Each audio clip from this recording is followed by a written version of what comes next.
Hi everybody, Chef Jim. Good morning or afternoon, depending on when you're watching this. So I thought I would show you around your new classroom. So when we're at the Culinary Center and we're doing a class, we always take everybody on a tour of the kitchen.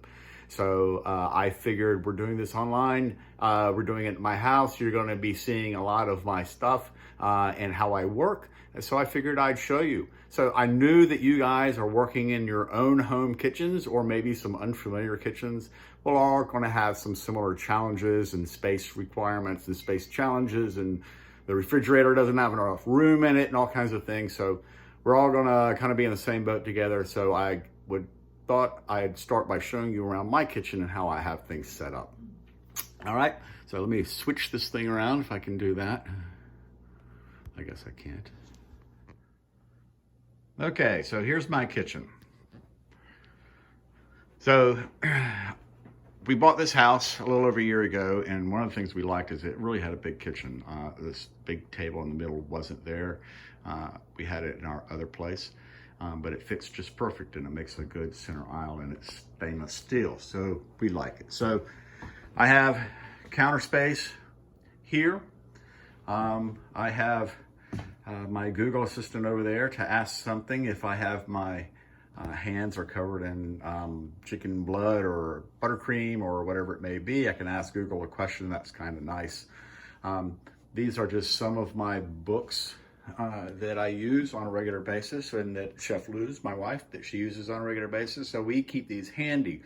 I've got another whole library in the back with a few hundred more books. But anyway, so counter, sink, and before anybody asks, you will see this is my compost bin right here, and it is holding my faucet in place. Our faucet broke a couple weeks ago, and we're trying to get somebody out to fix it, but you know how it goes. So if it looks like it's about to fall off and it looks funny, that's why, sorry.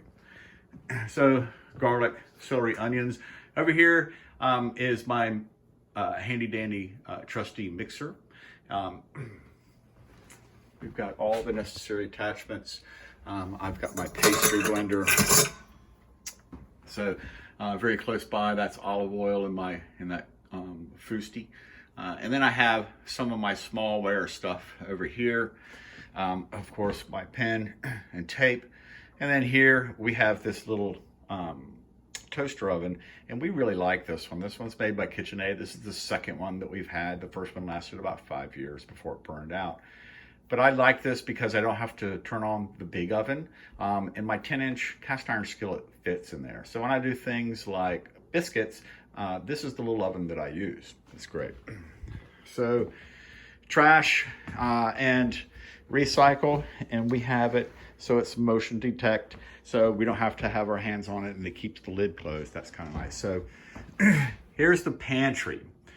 So the pantry, it looks messy because it kind of is, but there's a lot of stuff in there. We've got everything from chicken stock.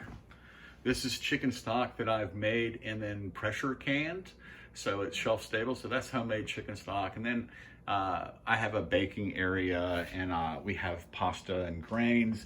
And then down at the bottom, I have a whole area of various sheet pans, cutting boards, pizza peels, Silpats, those kinds of things down at the bottom.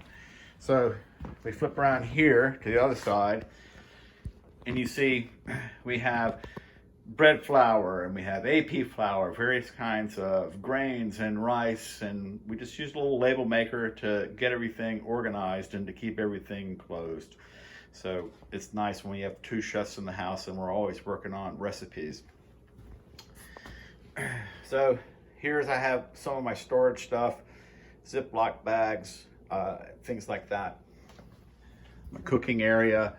So we open this. What I have here, right handy, right next to the cooking area, is this. I have this little thing, and it has some pre-mixed spice blends that we like. Chef Luz makes one that we're both particularly fond of. And then we have things like red pepper flakes and black pepper and granulated garlic. This is salt. And this one is Maldon salt, which is the large flake salt. Olive oil for sauteing. And we keep just everything close by.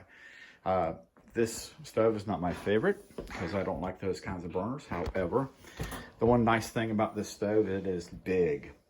And it fits my pizza stone just fine. And that pizza stone is really great for pizza, for focaccia, for some good French breads when you need a really high temperature to maintain for a long time. That is really great.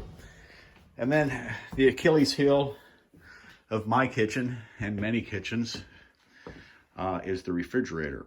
So this particular refrigerator came with the house. We haven't been able to replace it because the cabinets are built in right there and it limits how big we can get our fridge.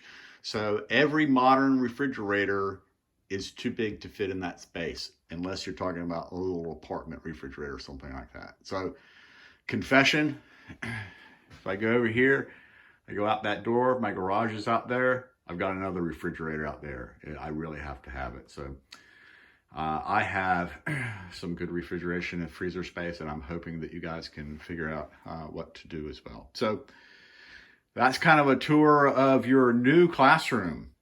So let me know if you have any questions or any comments. Follow me for more recipes. Isn't that what they say? So I'll talk to you guys later. The next video we're going to do is we're going to talk about measurements and measuring devices. So have a nice day. See you later.